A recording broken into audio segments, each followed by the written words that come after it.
There we go. Do you need to test it There's like a speaker over Eric there. usually does? Yeah, it's over there. We hear somebody else speaking now. All right, we'll see what works today. I didn't bring my power, so looks like it's a little bit low. That's all right. So good morning, everyone. Welcome. Today we're going to talk about getting things done. On Friday, we drove out to Dallas, and I was listening to a podcast, and the podcast talked about an author in a book called Time Warrior, and the author was sharing some of the insights that he had gleaned in putting together the book and throughout the course of his life. And so the author had an interesting story because wasn't very successful from a young age, where they kind of fell into whatever they did. The author actually struggled a lot with addiction and not really having life together, a lot of debts.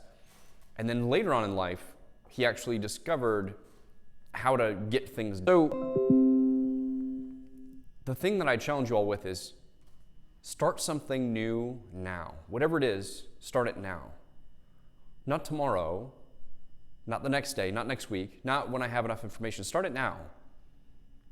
Now, starting that thing might be as simple as, I'm going to put a reminder on my calendar to call someone on Monday. That's the step for today. It might be, I'm going to Google that and read about it for a little bit. And then I'm going to put an appointment to take the next step, whatever that is. So let me give you the example of starting the church. So my friend Matt and I, who many of you have met, started the church last year after about 9 months. It started really as a thought experiment. What would a humanist church look like? What would a non-faith-based church look like? And we went through it and we built out concepts and we talked about it, all these different things. And last year, somewhere in the spring, and I can't remember exactly what it was that made me think to start, but something spurred me to say, you know what? We don't have everything together. The website isn't as good as I want it to be. I don't have all the talks put together, but let's just do it. Let's just put it together. So we did. And the first time we had it, it was in a different facility. It was a little bit run down. There were about 10 people, and it was mostly friends that we knew. And it went just fine. And then we did it next week, and next week, and next week, and so on. So right now, I know we're up to 45 or so different services we've done in the last year. Or actually, those are just the ones that I've done, plus we've had other people talk. And we've had people every time. And none of them were perfect. I wrote most of this last night, just due to life. That's the way it works sometimes. And so we started a church out of nothing, with just some ideas, talking back and forth on a Google Drive without a lot of money. We happened to fall into this great establishment by partnering with them for volunteering. And it was because we simply decided, let's just try it. And I think that's a powerful idea. And looking back, it doesn't seem like it was big or strenuous or there was this great hurdle. It was just a bunch of small things. It was putting together a topic each week. It was coordinating with a few people to find a place to go and what time works. That's it. Nothing monumental. And it's really funny to look back in that regard and say, I started a church. That's a weird thing to say and to think about. But it really wasn't that hard. And yet, here we are today, sitting together, reflecting on a topic. I think that's a pretty powerful idea. So if I can start a church, you can start whatever it is that you want to do. So why don't we? Why don't we start the things that we want to do? A lot of it comes down to fear. I think a lot of that fear is based on the American way. So we were talking earlier about traffic and people not wanting to merge because people want to win, right? They want to win at all the little battles, whether it's being in front of somebody else, whether it's being successful in business, whether it's portraying yourself successfully online through social media. We want to win. Americans love winning in whatever it is we do in our daily life. And so when we don't win, it crushes us because we're programmed to think that I have to win 100% of the time from beginning to end. Americans don't like to win by a little bit. I think that's why we don't like soccer, because you might win by one goal. We like to win by 100, right? We like to win by devastating the field. that sets us up for such failure in life, though, because life is not about winning all the time. In fact, if you win all the time, that means your bar is probably set pretty low. If we're talking about hurdles, like this is a hurdle that you could speed bump over. So I think it's important for us to realize that life is made up of winning and losing, and that we cannot be afraid to lose, because in losing we learn. We've talked about this in terms of failure, discipline, and learning. Failure and overcoming it is a skill that we have to learn, and doing that is discipline. And I have a formula that I use in life where it helps me to orient where I put my energy and what I spend my time thinking about. A lot of people spend their time thinking about talent, natural talent. Oh, well, that person has a lot more talent than me, or I'm not talented in this. And I've found over my time that discipline wins out over talent every time. When you look at the people that started successful companies, they might not have had the seed money or the natural talent or whatever it is, but they worked really hard. You know, there's the story of Michael Jordan, right, was not selected for many basketball teams early on in his life, but he worked really hard to be better than everybody else. Now, to be fair, if you have both natural talent and discipline, you will outperform other people, and that's okay. But most people don't have that kind of discipline. So if you buckle down and say, this is what I want to do, and you chip away at it every day, you're going to win at whatever it is eventually. But you're going to encounter failure until you finally succeed. And then you might fail again, and then you still got to go back at it until you succeed more and more. That's what life is really about. So not only do we have to learn to overcome failure and build that muscle of saying, I failed, what did I learn from it, let's move on, we have to appreciate failure. Because like I said, unless we're failing, we're probably not learning. And I think that's an incredibly powerful thing. We're working on that with our daughter, right? So she wants to be able to do something right away, and she's really frustrated when she doesn't get it off the bat. And so we're trying to teach her, it's okay to fail. You fell down, good job. Get back up, keep going.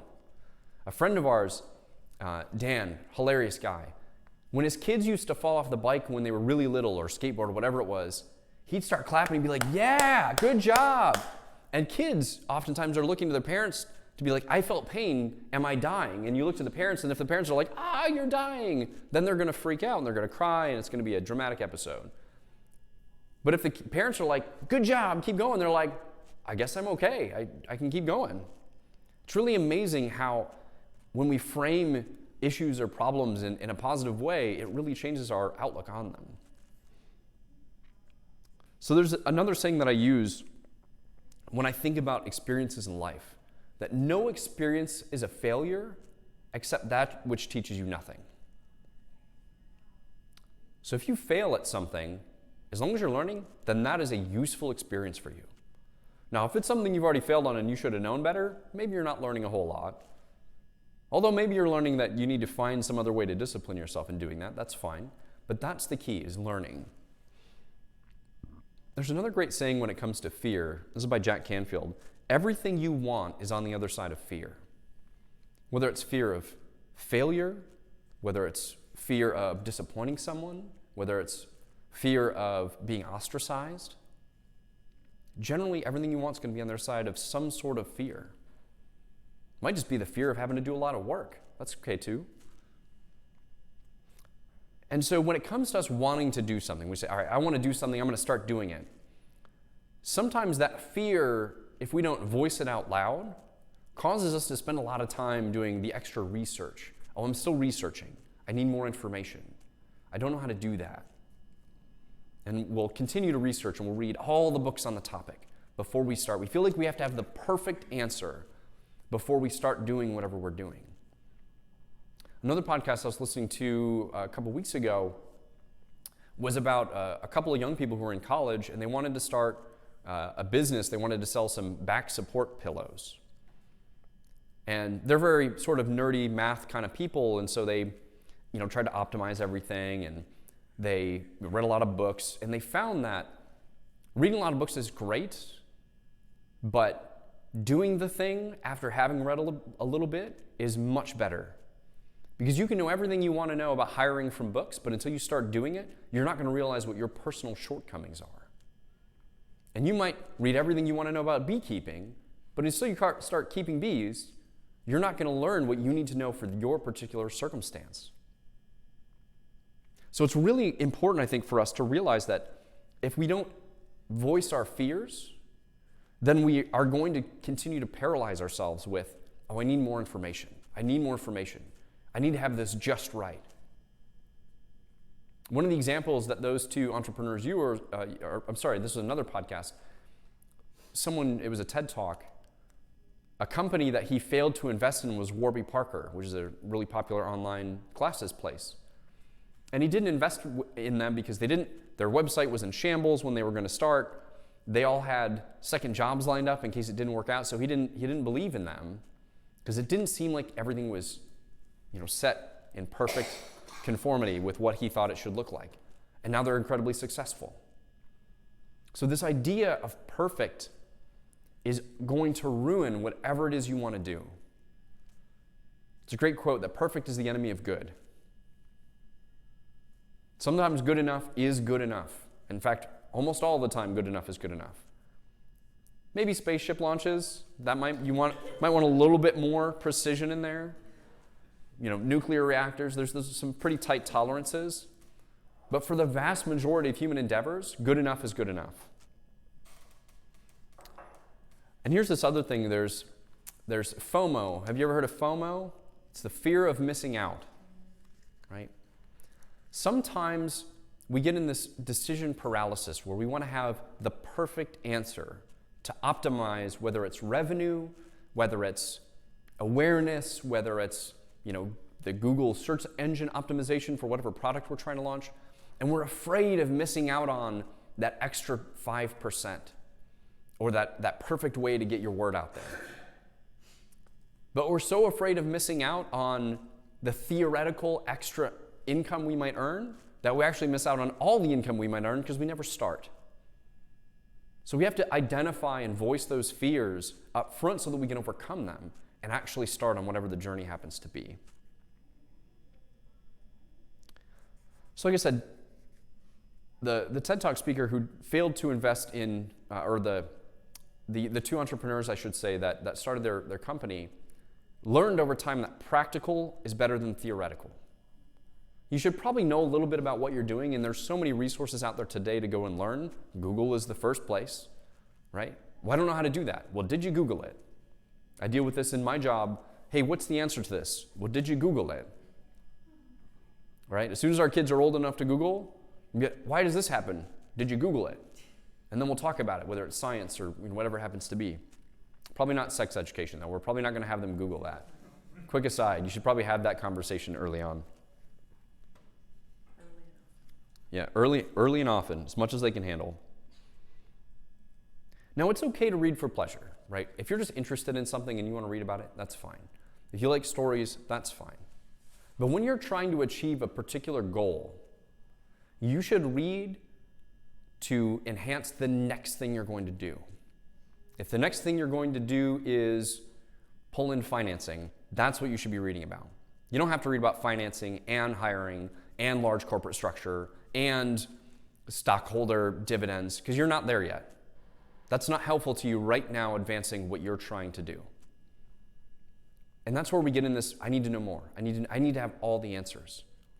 No one in life has all the answers. So we have to realize that and be okay with a little bit of uncertainty.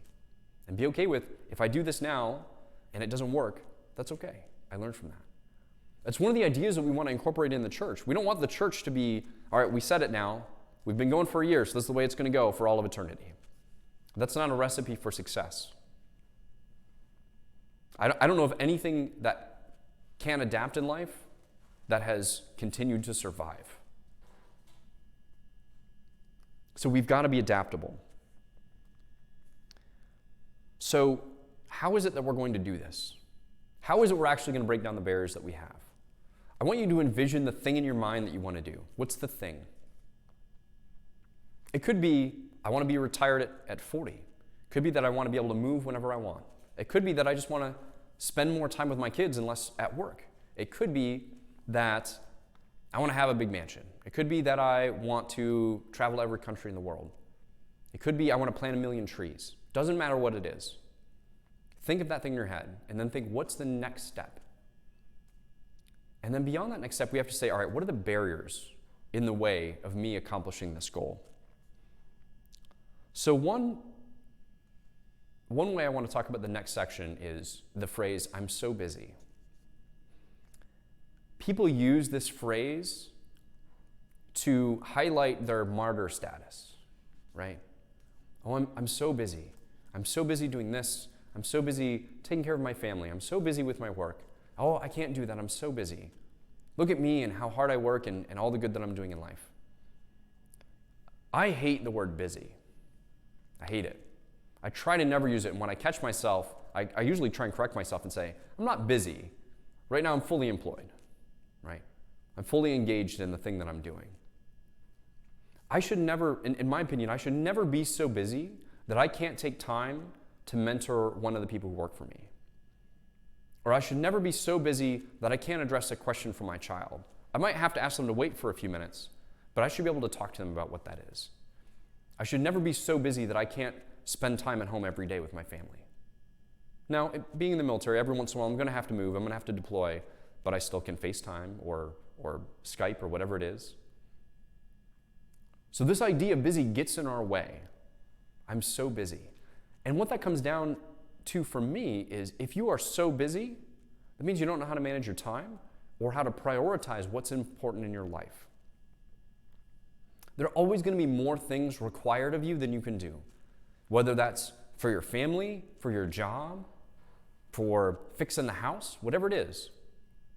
But you've got to be able to prioritize stuff and say, you know what, this is actually important. This gets me to my objective. And so when I think about I'm so busy, I want people to think about managing resources.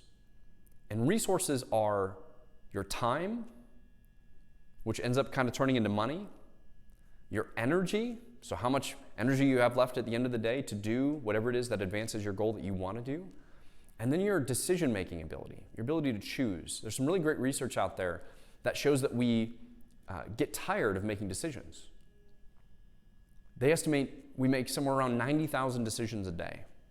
And these are things as small as which path am I going to take to, which chair am I going to choose when I sit down? Am I going to merge here? Am I going to merge here? What do I want to eat today? What do I want to wear? How do I want to word this email or this text or this phone call? What am I going to say? All these little micro decisions add up over time and you get tired. And if you haven't marshaled your energy and set your priorities right, at the end of the day, when you ask yourself this question, do I want to eat a gallon of ice cream or not? Sometimes you're just going to default to what your body wants you to do as opposed to what you know you should do. So you've got to budget all of these things, all of these different resources to achieve your objective. So first, that starts with prioritizing. That means setting your goal, figuring out what's important for that goal and for the goals you have in your life, and then saying, all right, here are the things I need to do. Here are the things I don't need to do, and this is really important. Prioritization isn't just about saying what you're going to do, it's also about learning to say no. I'm sorry, that doesn't advance my goals right now. I don't want to do that. So that might be drinking. It might be spending money on social activities. It might be something else. It might just be hanging out with friends you've had for a long time who no longer help you get to where you need to be. That's a big one, I think, in people's lives. I think there's a saying out there, and I don't know if it's backed by anything, you become the 5 people you spend the most time around. I definitely think there's something to that. So you've got to ask yourself that question. What do I want to say no to? What's not going to move something forward? And that's another skill we have to learn is when to say no. And to me, you learn to say no so that you have the time left to say yes to the things that are important, whether that's your kids or your passion or whatever it is you want to do. And then you break the available time you have down into chunks. How much time do you have in a day? Oh, well, I'm so busy, I don't have any time. I'm going to call BS on that one. We've all got time.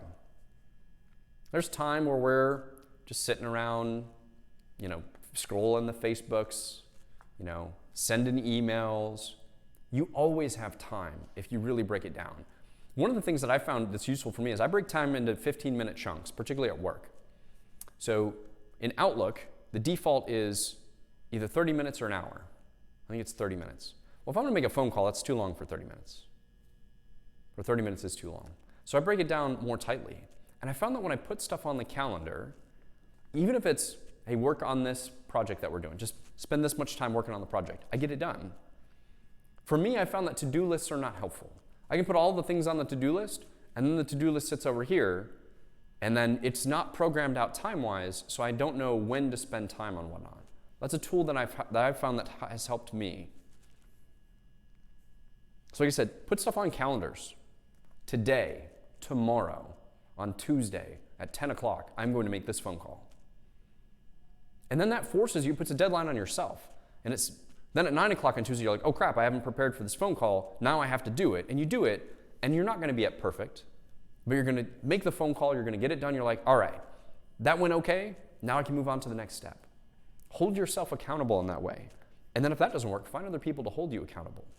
Set the frameworks to force yourself to do the things you know are important if you don't yet have the discipline and the skill to do it yourself. Here's one that I think is really important. Learn how to delegate. And delegate doesn't mean like, hey, you have to do this for me. It might just mean sharing. If you're working at a large organization, that might mean giving other people work that they're fully capable of doing, but you're scared to give them because they might screw it up. That's okay. Take the lower priority stuff and give it to them. This is an incredibly difficult lesson for people to learn. Another way this manifests in your personal life is pay for things that are low priority that would cause you to spend a lot of time. I've got a rule in my life that if something under X dollars an hour, or if something costs less than X dollars an hour, I don't do it. I get somebody else to do it. I'm at the point in my life where I have enough income where I can pay other people to do things. Because my time is valuable. It's the only thing you can't make more of. If you have time, you can make more money. You can get more resources, but you can't make more time.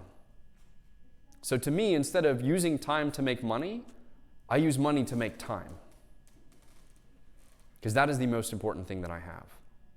So whether it's yard work or whatever it is, I'm going to pay other people to do that because that gives me the resource that I need to achieve my goals.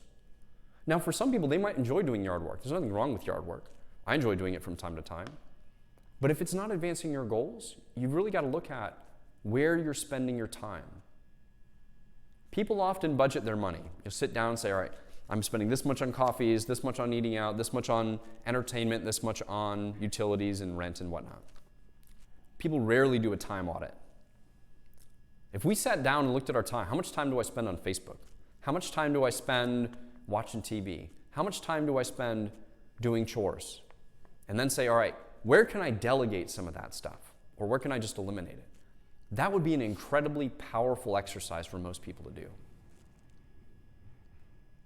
All right, so we've identified now some of the obstacles in the way for getting stuff done. What's next?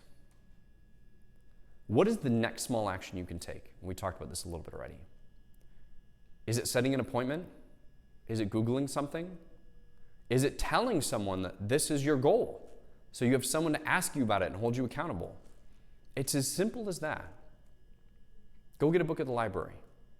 Go get a video. Go watch a YouTube video on how to do X. There are definitely YouTube videos out there. For whatever it is you want to do, there's a video out there. It's breaking it down into the next little thing you have to do. Make a phone call. If you want to write a book, for instance, one of the best pieces of advice that I've seen is write 2 crappy pages a day. You don't have to write 1 perfect paragraph, just 2 crappy pages. It could be 1 crappy page. It doesn't matter what it is. Write words down. And as you write words down, 1, your pages will get less crappy. And 2, you'll find that you'll start building whatever it is. And you're like, wow, I've written a whole chapter. Wow, I've written half the book. I've written the whole outline. I've got all the bullet points. Now I can start filling it in. It's as simple as taking the next step. Again, looking back on a year of starting a church, it was all small steps. I didn't have to lift any huge boulders at any point in time. It was all just a handful of pebbles. And then figure out how to break them down into tiny steps. What's the smallest step that you can do? And then put them on a calendar. Time them out. Put then maybe the next 5 steps on the calendar. And then every time it pops up, you're like, oh crap, I didn't get ready for that. Let's do it now. And then finally, use the power of now to get stuff done. So today, after we get done here, whatever it is you want to do, what are you going to do right now? So the author of Time Warrior shared a story of where he was coaching a business leader. And the business leader said, I want to have a better relationship with my business partner. And so the author who was coaching said, all right, go get him. Bring him in here. Let's go. Let's do this. He's like, well, wait, I haven't prepared. I don't know what I want to say. Let's do it. Let's get it done. Why not now? Why can't we do it now? I'm not ready. It's not perfect. Not the right answer. Do it now. I'd say this is especially true with relationships. Just try. Hey, when I said this the other day, that was the wrong thing to say, and I'm sorry. Again, we really hate losing here in America in particular, so we hate admitting we were wrong. But once it's done, you feel better. Hey, I was wrong. I did the wrong thing. Now we can move forward. But you do it now. There's never going to be a time in the future that is perfect for delivering your apology or for repairing bonds. The time is now. The perfect time is now, always, for whatever it is that you're doing. So as we depart today, if you think you're too old to whatever it is, fill in the blank, you're wrong. Whatever it is you want to do, it doesn't matter where you are in your life, you could start a multi-million-dollar business today, regardless of how old you are, if you wanted to. It would take a lot of failure. It would take a lot of learning, but you could do it. You could learn guitar. You could sail across the Atlantic Ocean. You could do whatever it is. But it starts with today, and it starts with now. The other thing I want to question is this idea of I could never. I could never do that. I could never lose that much weight. I could never run a marathon. I could never learn a language. And to that I'd say bullshit.